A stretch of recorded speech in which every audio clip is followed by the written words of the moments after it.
And you at the forefront of seeing all of these model updates, especially for Gemini, as a director of product management at Google Labs. On the curve of how much it's going to continue to advance, we're still in the very early days. It's changed a lot of the way I think about what is possible. If you asked 6 months ago if we thought that this was going to be a future version of creating presentations, nobody would have predicted that. As a PM, the idea of a PRD is very different these days. I don't think that a PM sitting there specking out every single edge case is the best use of time with how fast things are moving. The fastest way to get those in and to incorporate them in the product and also just help us prioritize is like build in public. Start with the idea and you'll find ways to back into bringing that to life. Being willing to pivot without causing thrash. The outcomes will still matter in the real world, and continuing to challenge myself to just think critically, think creatively, and stay curious. Hey everyone, welcome to the Founders Foyer with me, Aishwarya. This foyer is full of conversations, the space where creators, founders, and builders look for all the support and concepts to grow their ideas into products. What if AI doesn't just speed up work, but actually transforms what good work feels like? In a world where models evolve faster than most product roadmaps that you and I have seen, adding AI is no longer enough. The real shift is how execution is now cheap, but then the creative pipeline is the bottleneck. We've got just the person who's seeing this day in, day out. As a director of product management at Google Labs, Jaclyn Konzelmann leads 0 to 1 experiments like Project Mariner, Opal, Mixboard, and so many other experiments that we've been seeing in the recent times. Tools that quietly rewrite how do we ideate, prototype, and ship. At the same time, I've also seen her hands full on making so many side projects, which we're going to dig a lot into today. A mom of 3 who runs her own life completely AI driven. In this episode, we'll talk about her relationship with ideas that changed in the Gemini era, dig into how she actually uses some of these tools every day, and how to keep your own mind sharp when AI can draft everything for you. Jaclyn, I'm so excited that you're here. Thank you so much for joining. Thank you so much for having me. I'm excited to chat. Awesome. Okay, just as we are talking, how many side project ideas is your mind already working on? That is a great question. I had been keeping track of them at one point. I think I hit like 10 or 12. One of them I believe is like kind of checked off, but side projects, you check them off and then you want to evolve them later on. So I'm going to go ahead with a safe number and say at least a dozen. Wow. And then you also managed to find time to shift from one to the other and have all of these parallelly running. That's cool. I've come to appreciate my ability to multitask. I mean, if anything, AI has taught us, that's the whole context shift and like getting to do with the fun part. But yeah, I am very, very looking forward to digging into all of these side projects. But let's also maybe start with understanding this whole AI newness in today's world, right? It's almost like I'm living in a movie trailer and every day there's something that's being shipped. And you at the forefront of seeing all of these model updates, especially for Gemini, from early days to where we are now with Gemini 3. What are your top observations? And for a new person who's looking to break this hesitation around AI, what have you observed and what would you say? I think let's start with that last point. How do you break the hesitation to just jump in? Honestly, the way I like to look at it is on the curve of how much is going to continue to advance, we're still in the very early days. So as much as it feels like there's a lot that you need to catch up on, there's even more that's going to keep happening. And so there still really is no better time to just jump in. Also, some of the stuff that, you might feel like you need to catch up on might no longer be the most relevant stuff. So I would say don't worry so much about necessarily having to like go backwards in time too much, but rather continue to focus on where you think things are heading and just start today. You'll start to get a sense about what's possible. Honestly, most of it I would say is just like, be curious. As long as you are curious and passionate and excited about things, you'll find ways to learn as you go, but pick your outlets that resonate best with you. That's why I have so many side projects, because that's become my way to get excited about what I want to do. And then a good forcing function to say, okay, I love salads, for example. I want to really figure out how I can vibe code a website for my salad cookbook, and also like play around with image generation models for that, and play around with video gen models for it. But I pull that all into a topic or a thing that I feel passionate about, and then use that as an excuse to learn the stuff that I need to. Wow, that's cool. And I think that's also very practical, right? Because when you look at it from, oh, like that person's building a product. So maybe the way to learn AI is go in the same way and then do the product versus, oh, wait, like I might actually want to build a game or I might actually want to do some sort of cooking and then make it more contextualized. Yeah, that's cool. And in fact, when you got started with these side projects, right, what was how did you adopt in terms of like looking at these models and then saying, oh, you know what, with this, I'll be able to do this side project? How was this mapping done for you initially? Or did you just go about without knowing much of a decision on it? I think that where we're at with AI, so much is now possible that Mm, I would say just start with the idea and you'll find ways to back into bringing that to life and let like your idea and your creativity be your driving force rather than necessarily needing to look at a piece of tech and be like, how can I, mm, productize that right now? yeah. I think it's a mix of both at the end of the day, but if you're feeling cautious about getting started, start with your curiosity and something you find interesting. And then Mm, you'll start to, understand a little bit more and make different dot connections. And then when some new technology or capability launches or is announced, you can start to slot that into your head and be mm, like, hey, now I see how that new advancement can work for these side projects that I have going or these, main mm. projects that I have going. Right. And for you, because you were at the intersection of most of these launches, right? Have you ever felt that because you had this complete context of what things are, that you were able to get started so quickly? Or is it like, does it even play a favorable role? Or is it just the same for anybody who's looking into AI?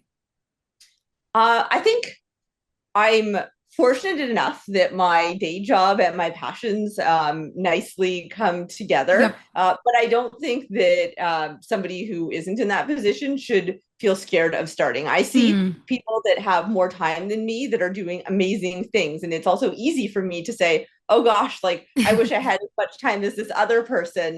But I don't find that that type of thinking is super helpful long Yeah. term. So really just focus on what you can control and what gets you excited about things and don't be scared to start. Yep, yep. That's very practical and so much in context with so many people who are, I think every second person I talk to these days really want to play around with AI. But then where the bottleneck is, they just stop with the idea. They just say, oh, I just don't know this, but then don't take the next step to go and start working on it. So I really hope listening to this, they would get going. And the other thing to it is that when you explained to me, it's also sounded more like we used to be very, very cautious of this black box where if we don't know something, we never got and started with that. We always waited for so much clarity before we get started with something. But sounds like the whole AI phase is currently like a very black box thing where it's okay to not know and still get started. Absolutely. I think there's even been some fun posts from Mm-hmm. some team members at Google where some of our image models or video models emerge and they're discovering still what's possible with them. I Mm. remember one post in my mind right now where somebody put up an image and they put a bunch of markup on it on how the Mm. camera should pan and Oh, what yeah. movement should happen and then Yes. fed that into VO and VO just kind of understood it and nobody knew that was going to work ahead of time. Like even the people Yep. working on all of this stuff, we're still discovering these amazing moments. And the best part of where we're at right now is anybody can do that. Like curiosity truly is what's going to get you further along. And Yeah. everybody has that same open playing field right now to like just jump in and get started. Yeah, yeah. And yeah, I remember seeing some of those examples. I think there was also this very cool isometric landscape that you can like prompt and get for different cities and just like drop a pin in a certain street and then ask for the, map sort of a photo, which is crazy because people have always used Google Maps and then the satellite images, but then to kind of generate something of your own seems to be like a totally new ball game. So for sure, I think that's a very good example. And as builders, I'm also thinking that it's putting things out and then sort of refining it rather than constantly waiting for perfection sort of a stage. And for you, when it comes to these models, what's particularly helped to use multiple times and then something is improved? What are your observations in general when you personally have used these models? How well have you seen that using this and giving this feedback and doing it more publicly has helped back with what you're building?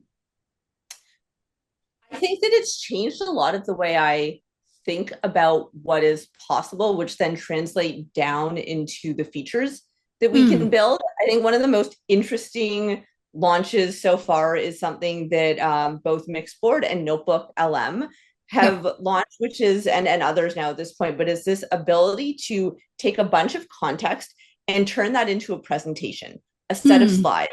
But the key thing here is that when you think of what a slide is, you usually think of multiple layers. You have your Mm. background, you have your text overlay, maybe you have your images that come Yep. in, and then you have to figure out how all of those layers work together. And then if you want to Mm. make an edit, you might end up with like text overflow, and then you have to reformat and change the font Yep. size. The crazy thing with these image models is they just generate a single image that considers all of that. It considers both the content and the message and the Mm. story, but also how to visually present that to users in one flat image. And I think that that is still a mind shift that kind of Mm. changes the playing field. And the way we were able to, quickly jump in and see that was just having played with the models a whole Mm. bunch. I think, if you asked 6 months ago if we thought that this was going to be a future version of creating presentations, nobody would have Yep. predicted that. But That's true. by playing along the way and testing these models out and seeing what they were capable of, you're able to Mm. unlock these interesting insights like that.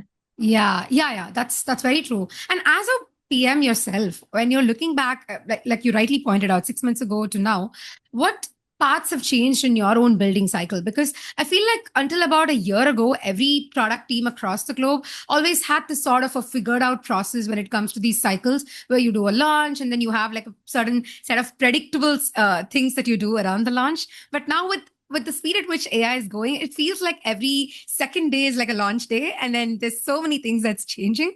So how has your particularly product journey in your team, and more so with what you're managing right now, changed in with all of what's happening around?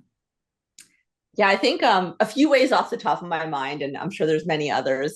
Number one, as a PM, the idea of Mm. a PRD is very different these days. Yes. We build a lot more with prototyping, Yep. seeing what's possible. I think that whereas previous roles, I would have referred a lot to data to back up a Mm. decision. I'm realizing more and more it's product intuition these days that is the most helpful, and to develop and hone that product intuition, Mm. building is the best way to do it, and just understanding what's possible. Yep. And then I think the other big one is trying to really, well, two more. One, trying to really understand what is an MVP. What is Mm. that single unit that adds enough value that you can launch, and not trying to continue to like move the goalpost further and further along for perfection. Mm. I think if you're aiming for perfection for a V1 launch, that's just a really hard position to put yourself in. Yes. But I think once you launch, the reason to get out an MVP is to talk to users directly. You Mm. get to actually have firsthand feedback from folks, and the internet has made it so easy to be able to Yeah. do that these days. And that's something I want to continue to lean into with all of the teams and all of the products that we have launched, is just direct user feedback, help us Mm. shape the roadmap on where things should go. We have Right. a bunch of ideas in the back of our head as well that we're working away at, but at the same time, I think there's just these obvious feature requests that come in, and the Mm. fastest way to get those in and to incorporate them in the product, and also just help us prioritize, is Yeah. like build in public. Right. Oh my God, that's so true. Because I feel like the certain department that you're working on, which is Google Labs, and the whole DeepMind community per se, both of them, I think that you're constantly working towards something that's experimental. Unlike, let's say, certain very predictable departments under Google, where there's the kind of roadmap that's set in stone for at least like the next couple of months. So this makes a lot of sense in terms of building with public. And I'm more so seeing so many of my own Google friends who do these coordinated posts. They sort of like explore these use cases and post them socially. It's almost like word of mouth, but through employees. So that's a very cool tactic that you folks are doing in the recent times, where all of you are like chiming in to experiment, and then sort of like take these examples from each other's learning journey. So that's very cool. It's awesome. Honestly, it's been so much fun being at Google and Labs the past few years, and it's just gotten more fun in the last Yep. several months. So the like you can feel the excitement. I'm glad you can see and feel the excitement as well. It Yes. definitely also resonates in the office. It's a fun time to be building. Yes, of course, yes. And that's why whenever I see these posts, I'm like, oh my God, like, look, there's another experiment out. I would love to, get my hands on. So that's always the sentiment that it gives. And I think it's fair enough to say that it's playing out well with even people who are just about getting their hands into AI, because it gives them this feeling that, hey, there are so many leaders across the globe and all of them seem to get started with AI. So it kind of gives them that support and the way that they can get started. So yeah, That's for sure. awesome. I'm glad to hear that. Cool. Let's dig a little deeper into the actual products that you folks have been shipping with Google Labs, right? I saw, I mean, it all started with Notebook LM, but then there's so many others like Opal, there's Mixboard. I saw Pomeli. That's also like super cool in terms of branding. And I just feel like there's so many of these experiments.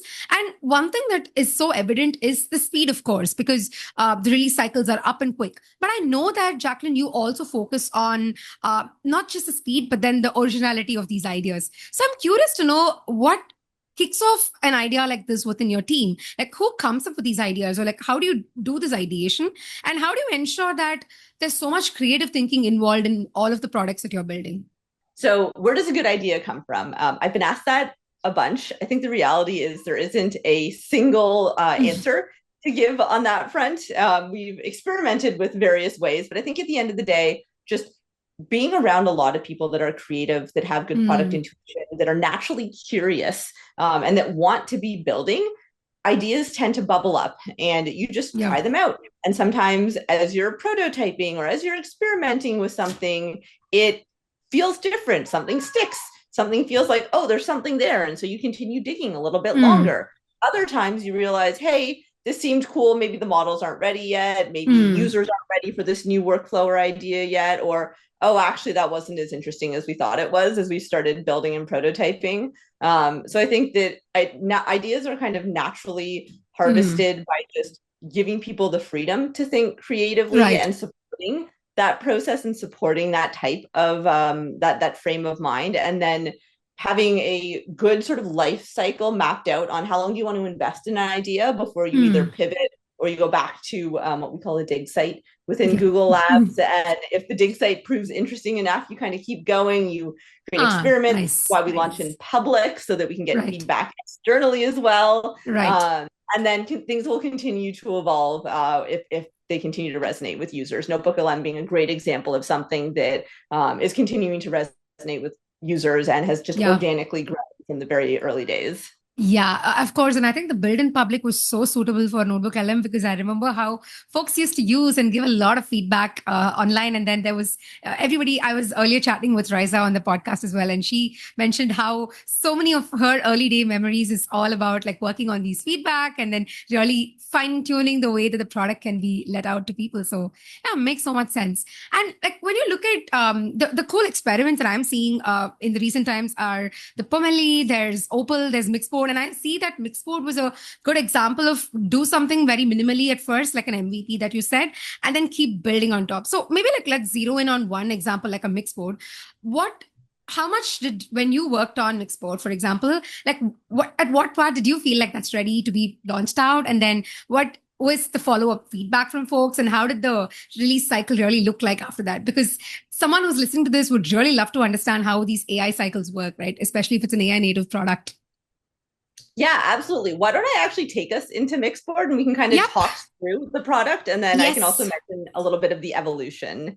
Of course, yes. So this is Mixboard. This is my current projects page right now. As you can see, I'm experimenting with a bunch of different things at the moment. But what's been really cool is also seeing what users have been doing. And a lot of the use cases seem to fall into 3 categories right now, which, by the way, is not something that we had predicted ahead of time. But getting it out in public has really helped us kind of understand where it's resonating the most. So we're seeing a bunch of people do things for professional reasons. So things like, hey, I want to figure out a like marketing workflow or like a storyboarding idea. Or we had one user who actually is using it to design a bunch of different logos that he then prints on t-shirts. So like on-demand merch businesses that are being powered by this. Another one is more for interior design and decorating. So as you can see here, I was playing around with an accent wall back here and what it might look like. And then another one is just purely for creativity use cases. So this is one that I will actually click into. And this is I believe this is, my parents are coming to Mm. visit the holidays. They're in Canada, which is where I'm from. And as part of their visit, actually, can we cut this? Let me go to a different one because this one is too many Sure. photos to load. Oh, got it. Let's Yeah. Yep. go into, okay, so here, I'll click into this one. So this is a mix board that I started. Oh, no, of course it, hold on one second. So Yep. this is a mix board that I started a while back, and it was seeded off of this one image that I really liked Ah. by an artist. And I just love the style around it. And one of the things I do is try to write a weekly blog post. And part of that means that I need images for my blog post. And so I'm always looking for inspiration on how can I stylize these images in a way that I really like.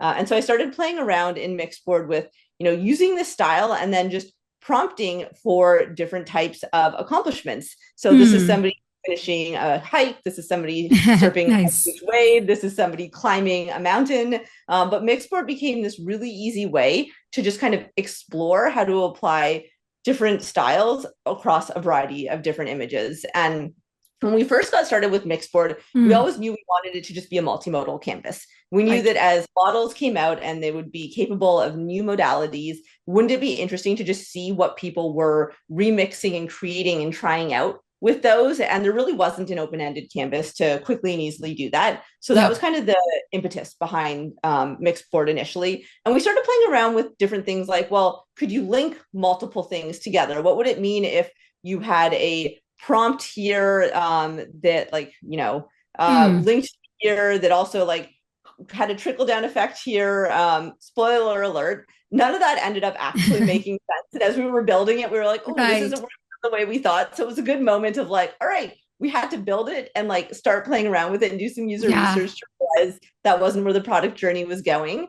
But Yep. then we also tried to build out a bunch of other features that took this board and did steps 2, 3, 4 afterwards. It helped you create a plan or do some other things. And what we found was it was really difficult for people to grasp what it was that we wanted to do in steps 2, 3, 4. And instead of trying to continue to spend forever iterating and understanding that, we should just remove that next feature and launch just the basic ability to have a multimodal canvas and see what people were building with it. And as I mentioned, that's where we started to recognize those 3 different buckets of use cases. Yeah. But the other thing that allowed us to do was, hey, one of the things that is really interesting is what if you had all these images, and what if you had, some text blocks, and what if you were trying to create a story out of your mix board? Well, we can let you do that. So now we have this feature that we launched after the first MVP launch, which is to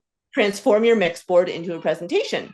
And the way we do that is you hit this button here. It looks like I need to generate 2 more images like this, but of a person parachuting. Let's see if that one works out. So the transform feature requires enough images or enough content to feel like it can understand what the story should be, or help come up with a story. So we'll see if these 2 new images work out. But as you can see, it's super easy to just prompt with that style image. And then look at this.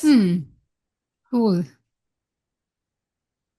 And it's in the same sort of fun, the same style. Yep. And yeah, we've unlocked the ability to transform. So when I click on this, we have a few options, because as much as we wanted to make it magical, and you could literally just click transform here, we also are playing around with what types of control does a user want, or how much steerability does a user want in how to transform their mix board. So visual deck here, we come up on the fly with a few different suggestions of what we think the presentation or the story might be about based off of our understanding of the board. So this is all about linear versus open-ended creative processes, case study on Project Mixboard. There's a bunch of content on this board that's kind of pulling in and we're understanding here. So we could just say like open-ended adventure series.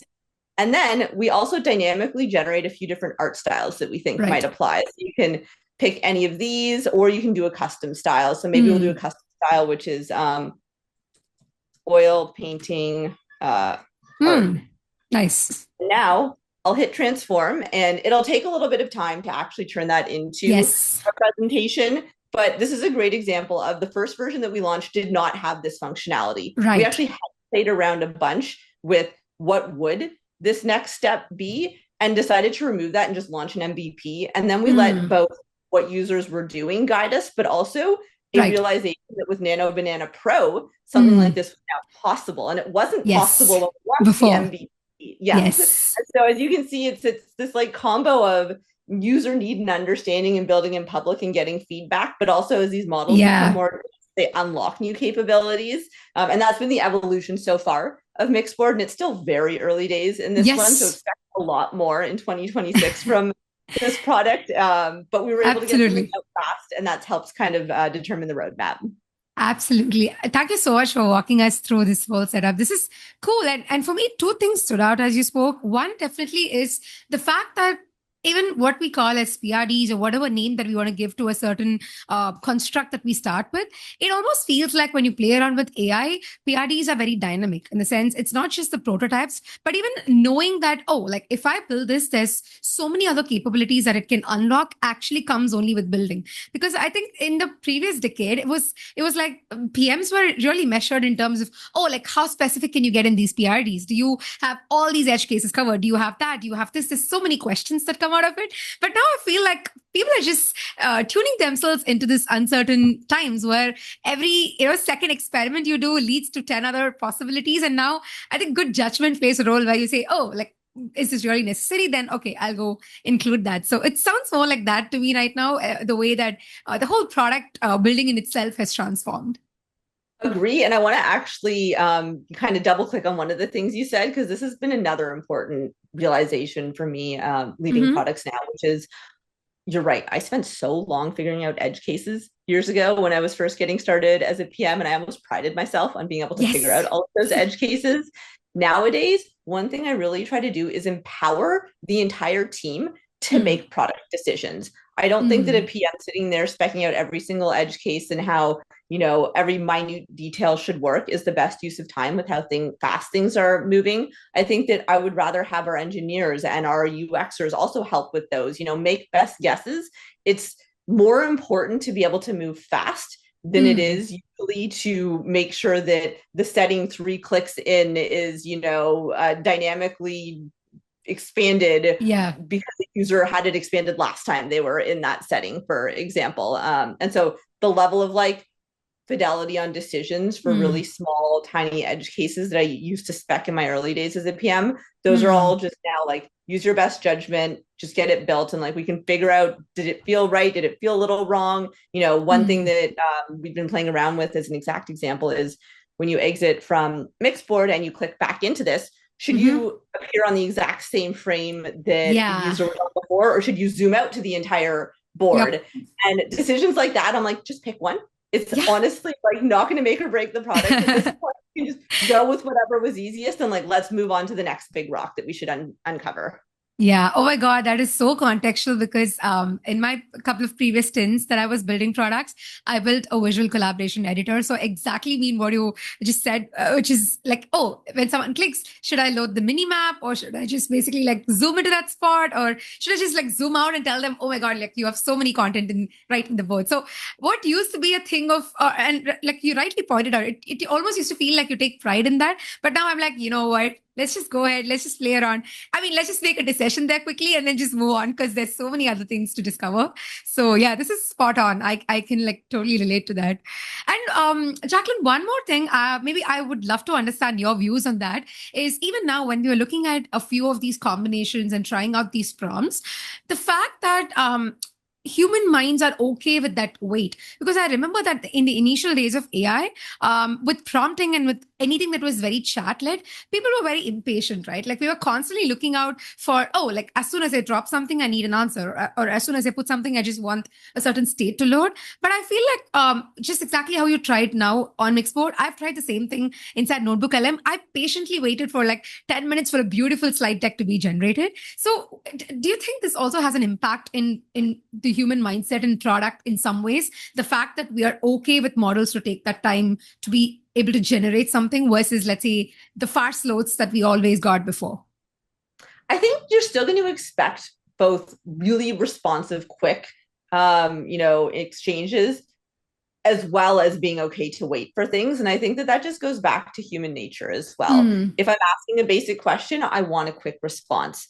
If I'm asking for a gorgeous presentation that would have taken me hours, if not days or mm, weeks, I'm okay with waiting a little bit longer. I think that there's mm. some maybe product best practices to think about when it comes to designing those experiences. One thing that's super important for anything that's going to take a while is the ability to let a user leave and come back to it. Right, Don't make them sit on that right. screen. So as you can see here right now, it says generating in the background versus this one is something I've already transformed into a presentation, Mm. and this one that The I have not. cues Yeah, make sense. exactly. So both cues, but then also I was able to leave deep research in the Gemini Mm. app is another great example of this. Like Yep. you can kick off that task and then go on to something else. And I think that's also, something to consider. Is this a task that I'm blocked on doing the next thing on?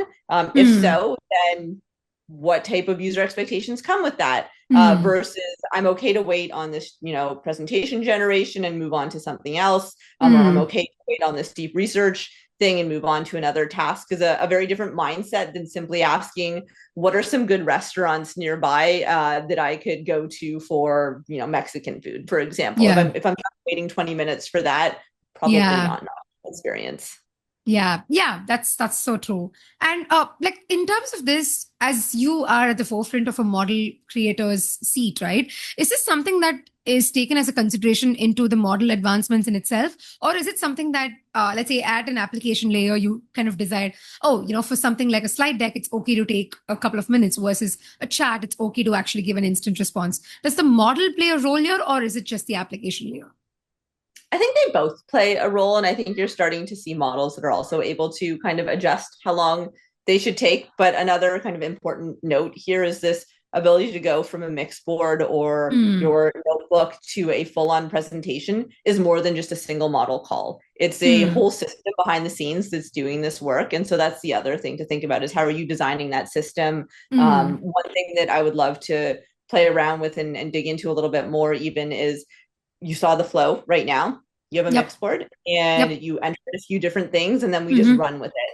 How Mm. can we make that creation process feel a little bit more like co-creating in the Mm. future? Should the, mixed board, presentation agent come check in with you after it thinks it has a storyline before it, continues generation? Like, how could we also not just have a like set it and forget it Mm. mindset with some of these features? And I'm excited for 2026 to play around a little bit more with that type of a UX paradigm. Yeah, of course, yes. And I like the way that you said the storyline, because it almost never stops with one experiment. When you just complete that, it almost feels like, oh, I either want to extend this or I want to combine the output. Like for me, the straightforward example that I had was the Notebook LM slide deck feature was amazing. Then I was thinking, hey, why am I not able to export this into my Google Slides? Because I would want to go and immediately like edit out the text or play around with it some more and then regenerate a few of these items. So the expectation, like you rightly pointed out, keeps expanding beyond what gets generated at that moment. So yeah, makes so much sense. Absolutely. And even just to give you a few more examples. So this was Yes. another board that I had created, which has a bunch of documents. So we also do support the ability to upload documents. I threw a bunch of blog posts in Oh, here and nice. images from presentations I'd given. And I really wanted to just transform it into a new presentation. I actually Mm, gave as a keynote to the google.org accelerator AI graduation mm-hmm. event last Friday. And I didn't end up using this full presentation, but I ended up using a few of the slides that it Right. generated because they kind of wowed me in a way that I wasn't expecting. Wow. So a few of the ones that I did end up using was this one. Yeah, It's it's silly, cool. but I loved the font that it chose for this. Yes. And I was like, this is great. So one thing we didn't support when we first launched presentations was the ability to download a single Yeah. image slide. And I quickly realized as I was using the product how much I wanted that. And like kudos to the team because 2 days later they launched that small little improvement to the product. But I think these little features like that, it's also important to get something out into the public because I would never want it to block launch on not Mm, having downloaded an image. It's easy to come after. I also didn't think of yes. it ahead of time as being that important, but using it for real really unveils, the features that end up making the biggest impact. And then this one, I loved this Oh slide yeah, this because is so cool. it entirely generated this image on the left. Yes. None of that was in my board initially. So it was able to understand what the whole point of the presentation was, and come up with this awesome slide. But one thing we also do support right now in Mixboard is the ability to, click into this and then also make edits. So you could say something like, instead of dead, use something else with outdated, if you want it to not be so so bold of a statement. Let's say. I mean, the annotate is cool because it just leaves you with the focus on that slide and then whatever fine tunings you want to make there.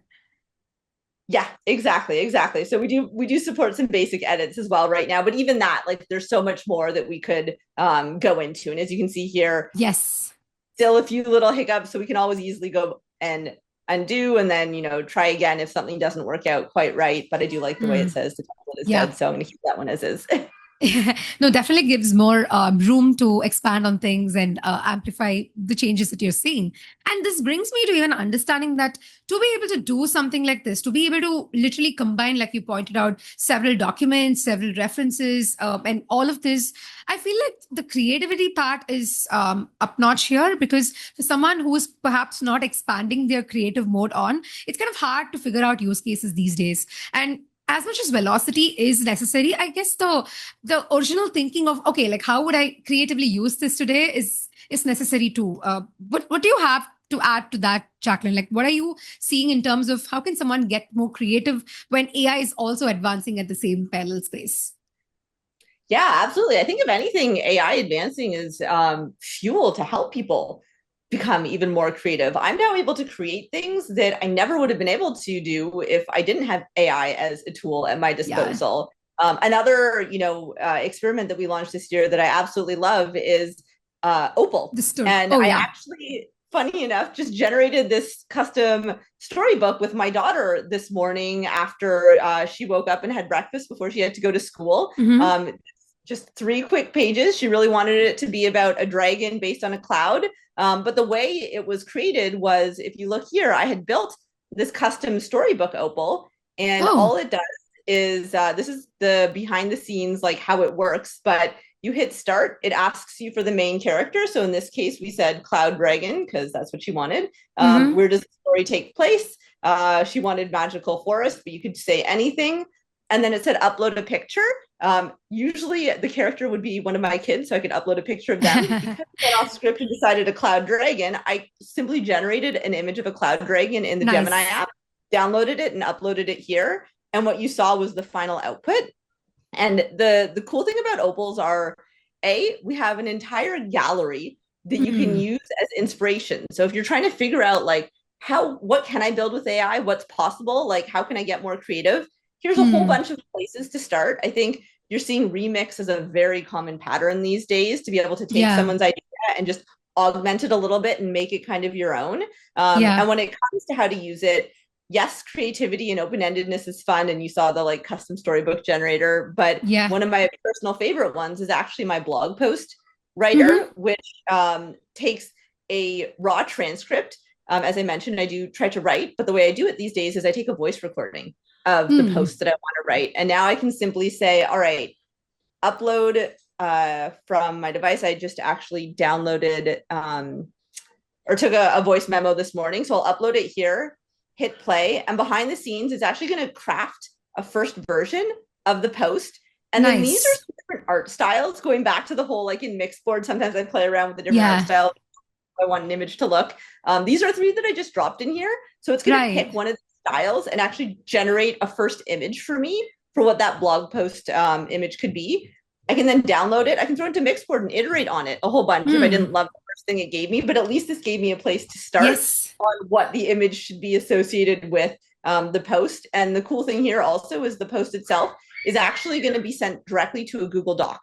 So I can now continue to edit and refine in that doc. And it's become a really interesting way to rethink, what are my new AI workflows? How can I actually do something more streamlined and efficient, and leverage AI both in the way I'm thinking about building products like Opal, but also using those products to do more, like writing on a weekly basis. And it sort of gives you a very end-to-end cycle as well, where you start off with simply like an idea and then put it into an actual format within a Google Doc, because that's where you go and continue editing. So it feels like a proper end-to-end coverage of idea to shipping. Absolutely. And the one thing with Opal is I realize I'm showing you all of the like big graph views. The best part is if you're actually trying to build one, it's as simple as just describing what you want. And we'll build all of that behind the scenes for you. If you want to edit it, you can, but you can also edit with natural language. So it's also one of these tools that says, hey, you don't need to know all of the intricacies of how these like nodes and graphs work. If you want to, you can. And I very much started to know how to like chain prompts together and link different model calls. And so I'm able to build some pretty cool stuff with Opal. But so is my, sister, who can just enter in a prompt that she might want to create something. And so can my mom, for that matter, and it will just work right off of the bat. So that's been like a really powerful way also of thinking about building products. How can you make them incredibly accessible to folks? But then if you want to peel layers back, give them the power behind the scenes as well. So this one could be something like take a subject and write a poem about it and generate an image to go with that. And once I hit enter, it's going to behind the scenes just go ahead and make that Opal. And then from there, I could simply share it with you. Now you can use it as well if I'm creating something interesting enough. Actually, that was one of the questions I was going to ask you. The one we saw on the left before the blog post was generated. I was going to ask you, hey, is that something that you've got to like drag and drop and create by yourself, or is it like totally generated? So now there's the answer for it. It's just generated, and then I can then go fine tune it based on how I'd want it to be. So that's cool. Yeah. Absolutely. And you can drag and drop stuff if you want. So like you can easily pull in another user input if you wanted to be able to. Right now, this first user input simply asks users for the subject of the poem, but you could also ask users for like, what art style do you want the image? And then from there, you can this generate image prompt, generate a high quality image that visually represents the theme and mood described below. Use the style or use this style. And once we do that, we can simply pick the ask art style tile, and now it'll pull that into here. And I've quickly been able to drag and drop and edit, or I could have edited these steps just by describing some updates that I might want to make to the flow as well. So it's a very flexible system that we're trying to say, want to lean in and customize it in specific ways, you can do that. But you could also just tell us what you want, and we'll understand and make changes for you. Yeah, that's actually awesome. And to me, the way I see this is also, it's no longer about demarcating and then saying, oh, like I use AI for work, and then when I come back, I just like use something else. Versus now, it feels like AI is so much integrated in your own lifestyle, where it's blurred the line between what you create for work and what you create for fun, and then almost building is entered every part of your life cycle at this point in time. Yeah, it really has in the best way possible. It's funny. One of the experiments I was running over the weekend is my kids are learning how to ride bikes. So they're all on balance bikes right now. And I took a lot of really cute pictures of them at the park the other day. And I came home and I asked Gemini to turn that into basically a coloring book version of the picture. And then I printed it out. And now my kids are also able to just color custom coloring book pages of themselves on bikes. And we're going to do that with a bunch of other images. But it's also a good way to test out like what's possible. What are the models good at? How do I think about applying that to the products that I'm working on at work, while also bringing along my family and my kids and having a lot of fun infusing that into that aspect of my life. Wow, cool. I so wish there was Gemini back then when I was a kid, because I was so much into coloring. And now I feel like, oh my God, I so wish this existed back then. But it's cool. Like you said, it's just bringing everybody together around the same theme, because it's no longer about like, oh, I do that for somebody, I do this for work, versus now I combine them all and then try these experiments together. So yeah, definitely gotten that thread of things together for sure. So that's good. Anything else that you've generally, some of your personal workflows with AI, anything else that you'd like to show out? Especially the ones, I feel like the one that you run with Substack, it's cool because whenever you want to like write something, there's always like 10 other workflows that work for you. And then it sort of generates what you exactly want. Oh, yeah, 100%. I think one of the key learnings is there's probably several ways to do what you want to get done. So just play around with different workflows, different tools, find the ones that work best for you. I think one of the other going back to my side projects, one of the other sort of fun evolutions of a side project that I've had over the past several months is actually this website, which not so simple salads. Nice. I vibe coded this entirely in AI Studio. So that's been a lot of fun. Their build tab is like great for getting in there, even as a non-technical person. You can just prompt and create, full-fledged websites and web apps. So this one, I have a bunch of the salads that I really love making.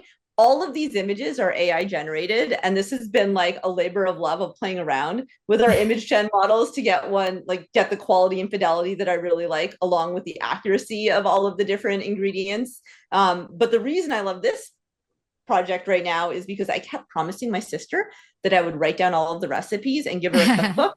And I realized what's better than giving her a physical book that she's never going to have with her at the store when she's actually trying to figure out what to make for dinner that night. A website she can go to. But it's even cooler than that, because then I took it and I actually threw it into Pomeli. And Pomeli, what it does is you enter in your business website, and we'll go behind the scenes and extract your business DNA for you. So we were able to understand both the title, the different fonts on the site, the color choice that I have going on. It pulled out my tagline and my brand values, like fresh ingredients. Yep. All of the salad images are here. And then from there, we generate a few different campaigns. So I started an Instagram account. I actually need to spend some more time on this Instagram account. But the idea is now all of a sudden I have a bunch of content that I could put on different social platforms. We'll click into here. It generates a bunch of different creatives right off the bat, but you can also prompt to create a specific creative that you might want. And going back to one of the earlier things we talked about around like what is an MVP and then how do you think about iterating afterwards? Pomeli launched with the ability to understand business DNA, develop a really good set of campaigns based off of your business DNA, and then come up with a few gorgeous creatives associated with each campaign that tell a storyline. Right. What we just launched last week was the ability to take any one of these and hit animate, and in one click, we can turn that into an actual video ad. So bring the creatives to life. So here you can see this. The initial creative on the left. And now we have a creative to life. You can download that and upload it anywhere you want as well. But it's a good example also of the progression of how products can continue to evolve after the MVP. And I love the video feature in Pomeli. It's also not something that we needed to hold back the initial launch on, because that business DNA to campaign to creatives was a huge value bump for all of the users and the SMBs that we were talking with. And now video creatives has been an amazing second launch. And once again, many more things to come in the new year here as well. Absolutely. I mean, this has been such a roller coaster of a year, because we've had so many, not just model advances, but like you rightly pointed out, there's so many MVP level changes, and there's so many more and more cuts that come out for each of these products. So it's at this point in time, it just feels like, oh, did I miss out a day? Oh my God, there's so many things I missed out in between going to catch up. So it's moving at that pace of things. And I'm also looking at each of these as a separate agent in itself, right? Like each model is now being able to, or being capable of running themselves as a separate agent.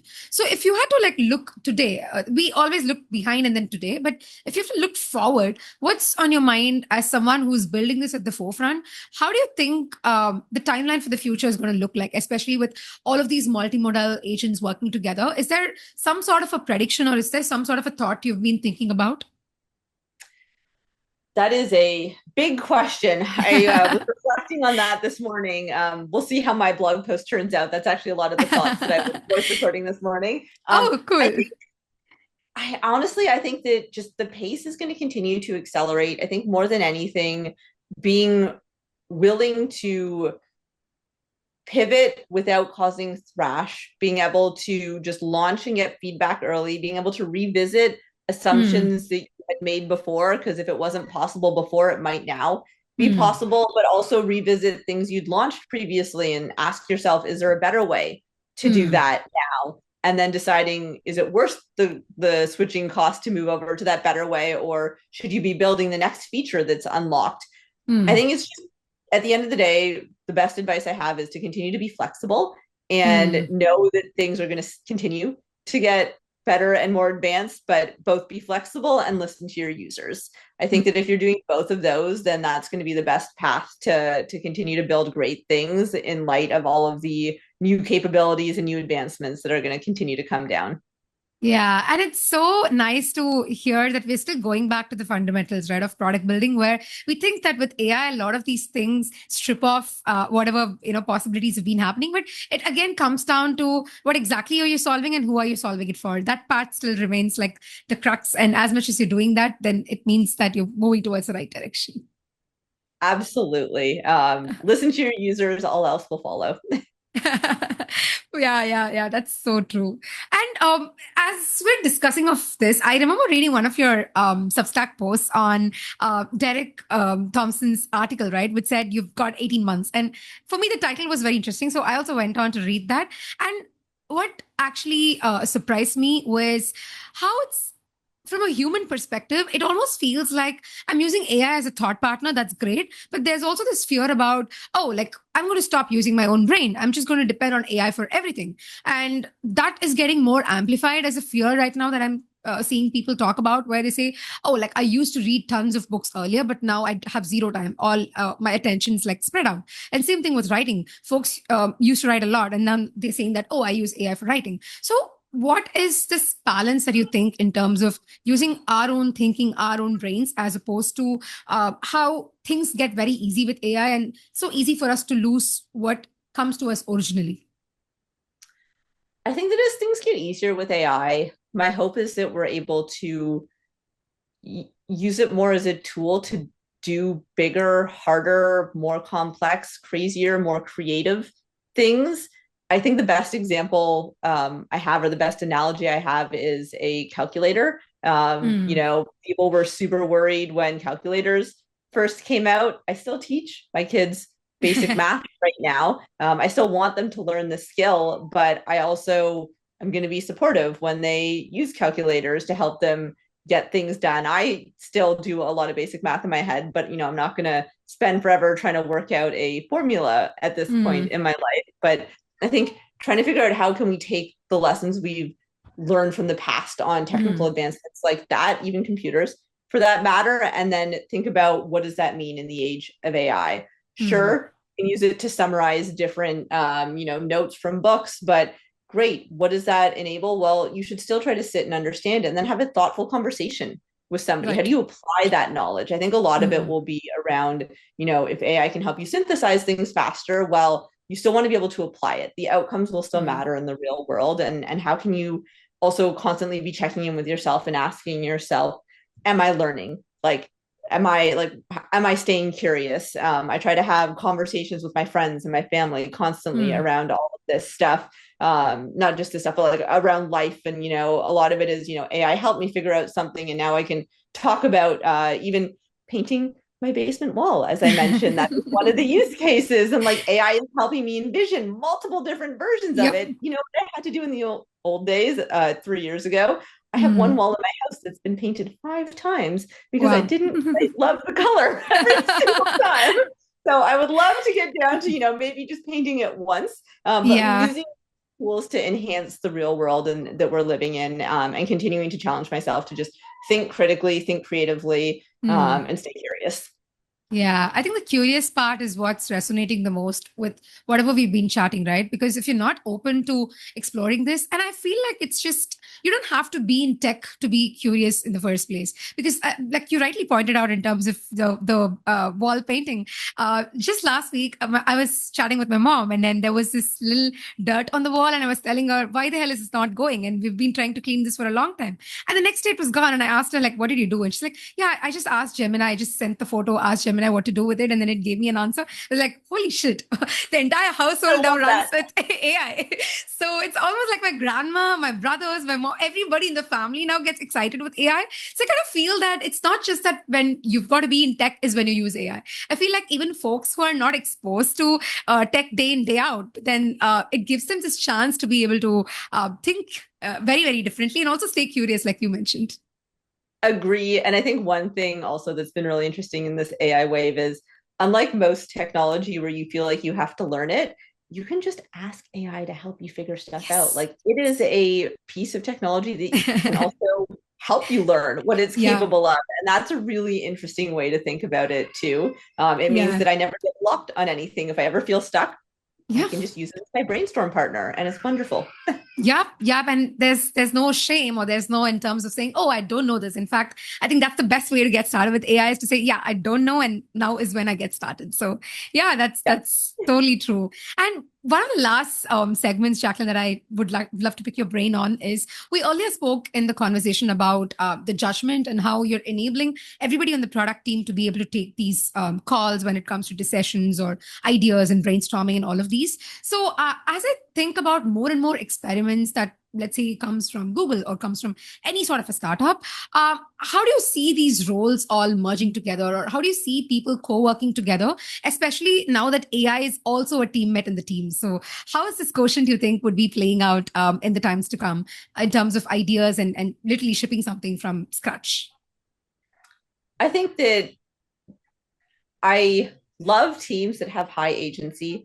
I love the idea of some of the lines blurring between Mm, everybody. I have UX designers that are building prototypes. I have PMs that are submitting CLs at this point in code. I have nice. engineers that are coming up with really awesome, amazing product features and ideas.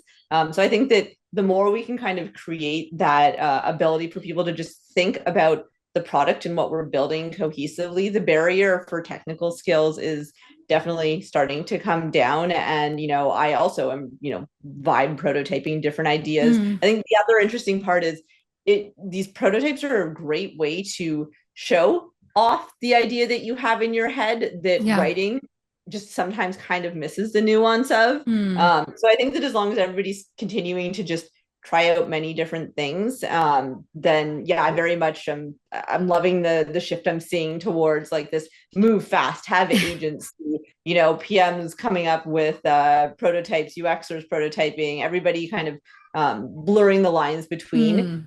the functions in an effort to be able to get things built faster. And once again, just continuing to always make sure you're listening to the users and building for what they want as well, and giving value to your users.